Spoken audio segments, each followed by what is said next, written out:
All right, and welcome everybody to another edition of The Diamond Anvil. Too hard to smash. This week's episode, which is not a weekly episode, it's a twice a week episode, is going to be about various things. The first of which shall be Jerusalem artichokes. So, if you decide to grow some of these amazing tubers, this is what you'll probably be confronted with. What we did is we made soup out of some of them and planted the rest. I think we ate 2 of these things and then we planted the rest. We only bought a pound. And they're doing quite well, actually. It's not too bad.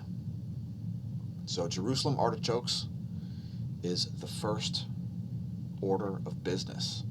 As last year we wanted to establish some. Now, when you plant these things, let me set down the toilet paper mic.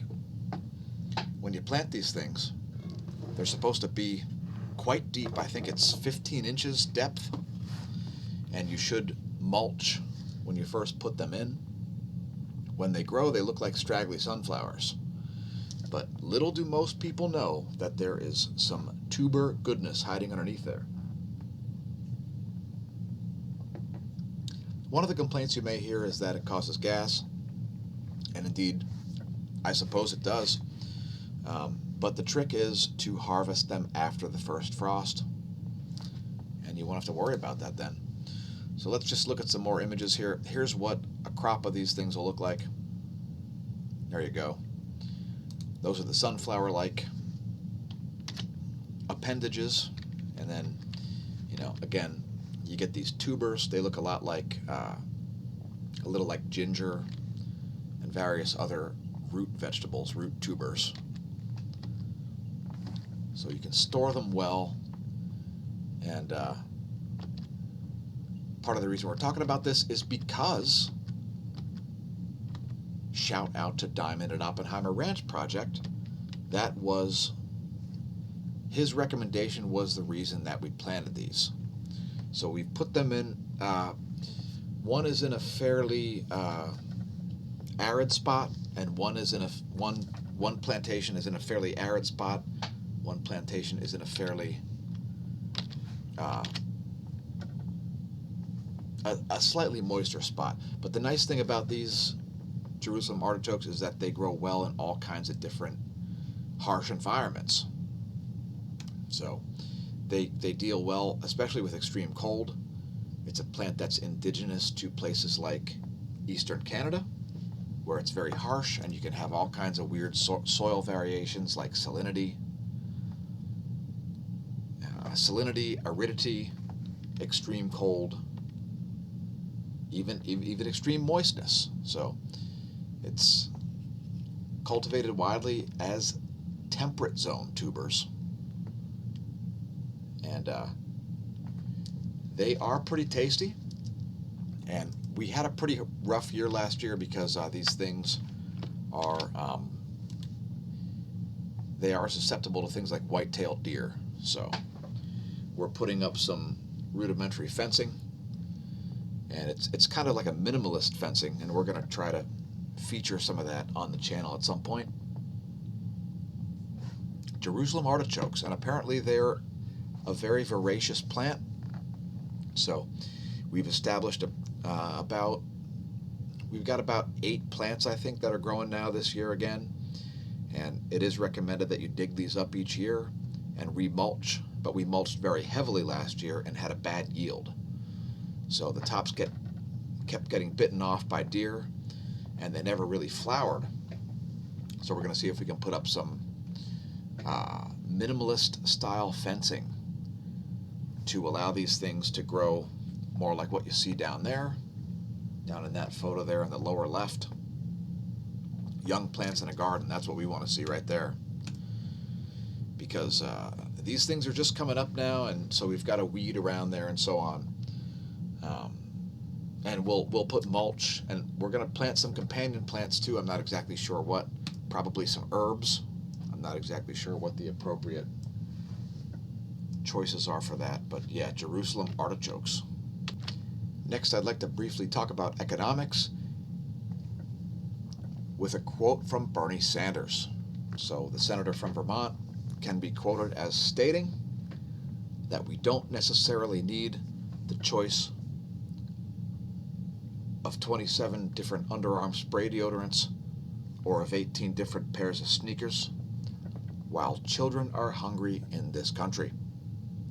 I'm not sure what the hell that means, but the Bernie Sanders School of Economics, please deposit socialist ideas in the classroom. And speaking of socialist ideas, Facebook is a place where we have content. It's Facebook, yeah. So facebook.com/smAsho. There's a page there. Please head to the page. Scroll down as I'm doing now. And if you haven't viewed the daily space weather, then please do. And if you haven't seen the petition, please continue scrolling down until you see this call for an end to COVIDiocy in Pennsylvania to recall Governor Tom Wolf. So since we've got government of COVIDiots, by COVIDiots, and for COVIDiots, let's recall this ineffective governor and get rid of him and his staff and help to end COVIDiocy in Pennsylvania today. Whatever state you're from, if you've got a petition to recall your state governor, especially if that state governor is a COVIDiot, please inform us of what your stance is. Now, my main stance is that Governor Tom Wolf is completely ineffective, like his lockdowns and masks.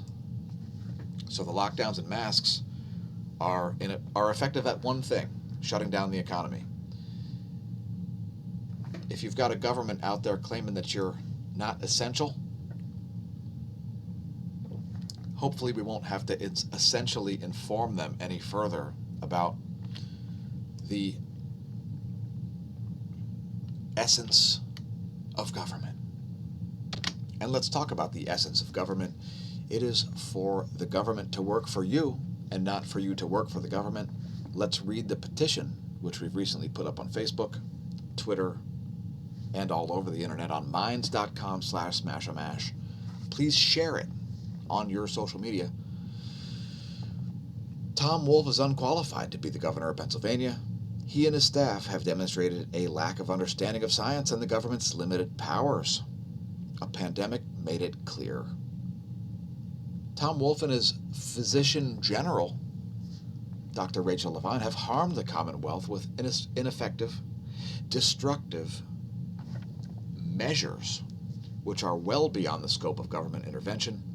And for those reasons, we need a new government now, like today. So please share the petition to fix the Commonwealth, get rid of this overreaching, ignorant, ineffective bureaucrat and his staff, since he offers no guidance, solutions, effective measures, end date, lockdowns, an end date to the lockdowns, that is, nor hope.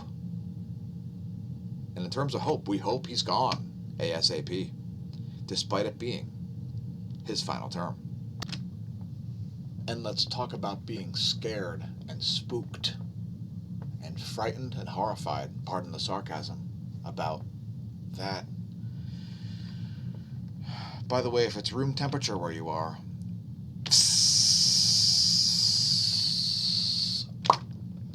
it'll be spiked pretty quick in the sunlight, which is the best way to destroy evil, by the way, by casting light on it.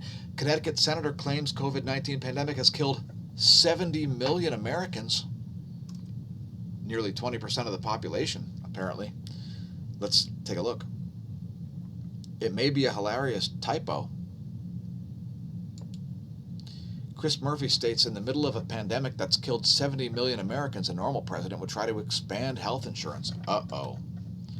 I think we may be on some slippery, is it a slippery slope? I think the slope could be slippery, and it's, yeah. What do you think? Do you think Bernie should be mummified, a la Lenin, so folks can go visit his mummified remains in some weird shrine where you're not allowed to take photographs, leave a comment if you have an opinion. Anyway, dear Pennsylvanians, you, unlike the government, are indomitable. You are essential, no matter who tells you you're not. So anybody who's telling you you're not essential, inform them that you are indomitable, and there's no way to cash in on you. And I wanted to leave you with one parting note here. Before we're out, I would recommend everybody go over and set up a login and password at minds.com. Head to minds.com/smAshomash. Scroll down to one of our recent posts about how we would like to recall Governor Tom Wolf, despite his term not being over. And it is his last term, by the way. Let's make it a shorter last term. Sign the petition. Links are all there. They're all on facebook.com/smAshomash as well as Minds. Thanks for tuning in to the latest episode of The Diamond Anvil, Too Hard to Smash. And we'll be coming at you on Thursday with some more content. Thanks for tuning in, and don't forget to visit the links below the video and help to support the channels.